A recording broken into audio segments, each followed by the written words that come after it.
What are different methods for wireless LAN deployment?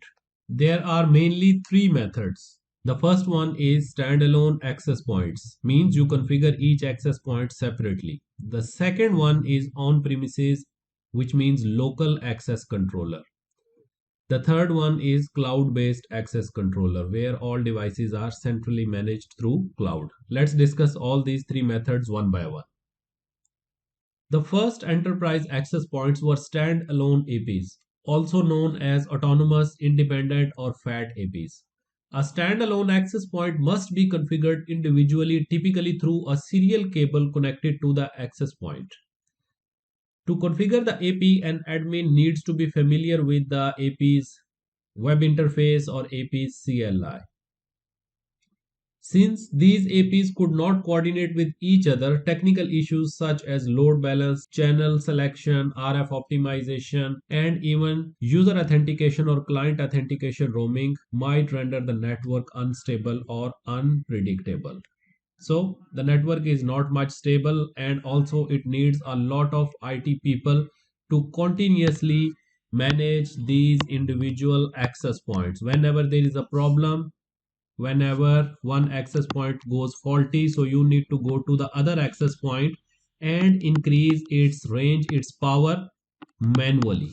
So it was a lot of IT work, plus the IT people needs to be highly skilled as well to handle these complicated configuration tasks as well. So this is the first method called standalone access point or independent access point.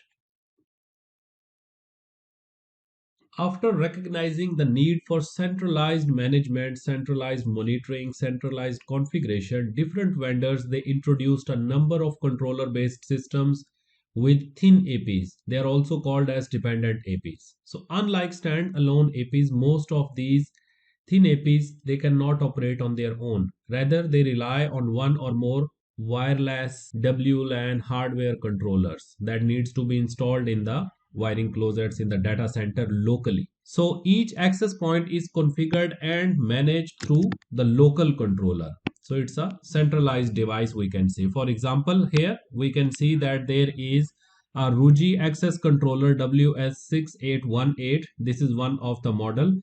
If a partner needs to manage the access points through local controller, we can suggest these models. There are many different variants. A centralized wireless controller is used to oversee all the access points through the network, so administrators are able to perform configuration to APs via the controller. It requires again highly skilled IT staff to handle the complicated configuration tasks, a lot of local cabling, and the maintenance, of course, because when you own the hardware, you are managing it, you are taking care of its firmware updates, so it's a lot of task again. But a small basic advantage is that you are less reliant on the internet connectivity while more on local connectivity. So it's a lot of task, but all these access points they are managed through this local controller. This is the second method.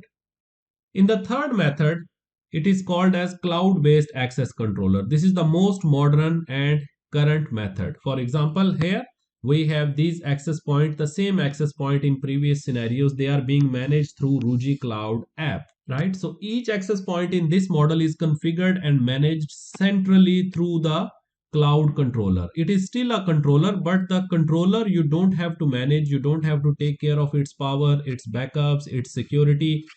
Everything will be taken care by your vendor, by your supplier. So you just have to log in, you just have to start using, right?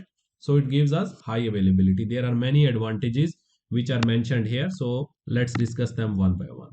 This model works like a virtual controller that actually resides in the public cloud, and all the distributed access points they connect it via the internet, so they get management from here, the configuration. So it's again a centralized place, very easy. Even your installers are not very highly technical, not very highly paid, still they can manage, they can do the tasks.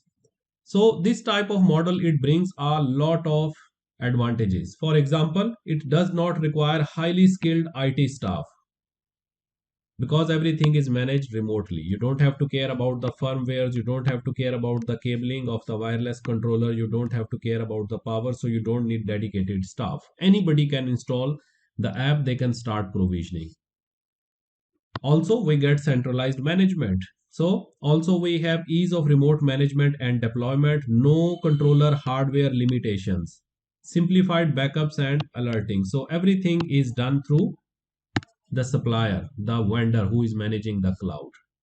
Plus, it gives us high availability. For example, Ruji Cloud, our cloud is based on Google, which is a world renowned company. So, we have very high availability. The cloud never goes down. But it comes with a small disadvantage. We can say a big disadvantage actually. It has high licensing cost, this kind of model. So the vendors which are giving you cloud services, they charge you per year or per device basis. But again, that problem has been solved by Ruji as well. Our cloud is 100% free for lifetime. Again, Ruji Cloud is free for lifetime, 100% free with unlimited devices. So this problem becomes an advantage actually instead of disadvantage, while it is a disadvantage when you go to the other vendor clouds. Another small thing is that we are more reliant on internet connectivity, but this small issue is not so big as compared to these benefits like high availability, automatic backups and alerting, no controller, no hardware, not highly skilled IT people required, which means less cost. So a lot of advantages, and this is the future of network configuration, network monitoring. In future, slowly all the vendors they are moving. So why not we start adopting this kind of future oriented model from now. That's why we always recommend cloud based controllers. So these are mainly three methods: standalone access points, on premises access controllers, and cloud based access controller. In cloud based access controller, there is only one hardware you have to take care, which is the access point itself. So it is the most recommended and best way and future oriented.